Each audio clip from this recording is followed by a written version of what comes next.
Hello and नमस्कार everyone, I am doctor Megha और आज इस वीडियो में हम बात करेंगे फिंगर जॉइंट्स के बारे में कि अगर आपको फिंगर्स में, हाथों की फिंगर्स में जॉइंट पेन है या स्वेलिंग है तो आपको उसको कैसे रिलीव करना है without any pain killers, without any steroid.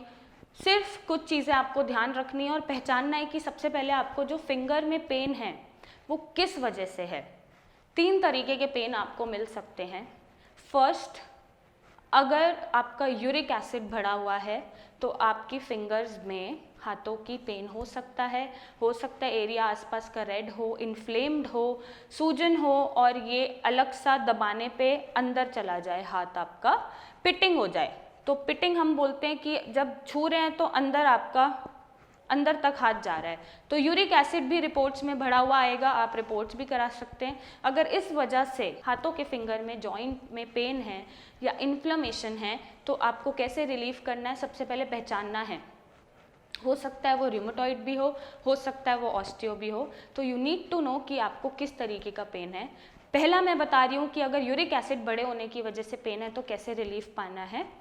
Uric acid में आपको ब्लड रिपोर्ट्स होंगी, ब्लड रिपोर्ट्स में यूरिक एसिड बढ़ा हुआ आएगा और जब आप इसको टच करेंगे जॉइंट्स को तो वो अंदर पिटिंग हो जाएगा, मतलब आपको ऐसा लगेगा कि हाँ अंदर कुछ सूजा हुआ है या अंदर तक हाथ आपका जा रहा है। इस केस में आपको क्या करना है, आइसिंग करनी है। आइस पैक लेना है, ठंडे पानी में हाथ भी डिप करके रख सकते हैं या आइस पैक से आप इसको सेक सकते हैं, तो आपके दर्द में बहुत जल्दी आराम आएगा, इंस्टेंट रिलीफ आएगा without any pain killer, without any steroid. Next आपको पहचानना है कि कहीं ये रूमेटॉइड आर्थराइटिस का पेन तो नहीं है। वो कैसे पहचानेंगे, कुछ लोगों के पास रिपोर्ट्स होती हैं आरए फैक्टर की, अगर आरए फैक्टर पॉजिटिव है तो आप रूमेटॉइड से सफ़र कर रहे हैं, और नहीं कराई है रिपोर्ट्स तो आप रिपोर्ट्स भी करा सकते हैं। लेकिन जो मॉर्निंग स्टिफनेस होती है, जब आप मॉर्निंग में उठ रहे हैं तो आपके हाथों में से कुछ भी मूवमेंट पे कड़क कड़क आवाज़ आ रही है, क्रैक क्रैक बज रहे हैं, तो एक साइन होता है, साइन एंड सिम्टम कि ये आपको रूमेटॉइड आर्थराइटिस है। लेकिन आप रिपोर्ट भी करा लेंगे साथ में तो वो कन्फर्मेटरी हो जाता है कि रूमेटॉइड ही है। ऐसे में आपको क्या करना है, ऐसे में आपको पेन से क्या रिलीफ लेना है कि आपका जो एक सैंड की थेरेपी होती है, पुराने टाइम से चली आ रही है, जो थोड़ी सी गर्म मिट्टी होती है उसको कपड़े पे बांध के आप अपने फिंगर्स पे सेक ले सकते हैं। इसको हम सैंड थेरेपी बोलते हैं, जिससे इन्फ्लेमेशन रूमेटॉइड आर्थराइटिस की और रूमेटॉइड आर्थराइटिस का जो दर्द है वो कम हो जाता है, धीरे धीरे चला जाता है। तो आप ये डेली परफॉर्म कर सकते हैं, लेकिन मेक श्योर कि आपके डायग्नोसिस क्लियर हो कि आपको रूमेटॉइड आर्थराइटिस ही हो। सैंड थेरेपी बोलते हैं, गर्म मिट्टी से, थोड़ी सी गर्म मिट्टी से आप जॉइंट्स को सेक सकते हैं। नेक्स्ट, जो फिंगर्स में पेन है वो ऑस्टियोआर्थराइटिस का भी हो सकता है।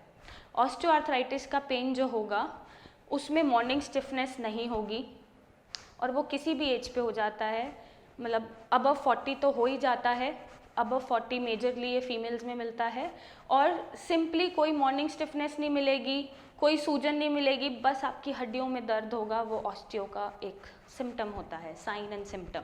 सो अगर आपको किसी भी तेल से मसाज करने में आराम मिल रहा है तो वो ऑस्टियोआर्थराइटिस का पेन है। आप इसमें ऑयल मसाज के लिए लैवेंडर यूज़ कर सकते हैं, लैवेंडर ऑयल, आप लेमन ग्रास ऑयल यूज़ कर सकते हैं। ये दोनों ही ऑयल बहुत रिलीफ देते हैं ऑस्टियोआर्थराइटिस के जॉइंट पेन को रिलीफ करने में। सो आपको पहचानने की ज़रूरत है कि आपको जो फिंगर्स में दर्द बना है, सूजन बना है, वो किस वजह से बना है, because there could be various diagnosis. आपको डायग्नोसिस क्लियर करनी है, गेट योर टेस्ट डन, आप टेस्ट कराइए, आप एक सही डायग्नोसिस पे पहुंचिए और देन ये थेरेपीज़ अपना के अपने फिंगर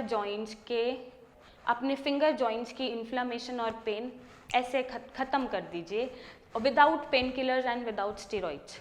सो आई होप आपको इससे हेल्प मिलेगी और आपका जो तकलीफ़ है वो ख़त्म हो जाएगी। एंड अगर आपको कोई भी गठिया का दर्द है या जॉइंट पेन है तो आप हमें कांटेक्ट कर सकते हैं, कॉल कर सकते हैं, अपनी रिपोर्ट्स भेज सकते हैं और एक सही ट्रीटमेंट पा सकते हैं जिसमें कोई स्टीरॉइड नहीं है, जिसमें कोई पेन किलर नहीं है, तो आपकी कोई भी वाइटल ऑर्गन खतरे में नहीं है और एक सही सोल्यूशन के साथ जड़ से आपका जोड़ों का दर्द ख़त्म हो जाएगा। So thank you and take care.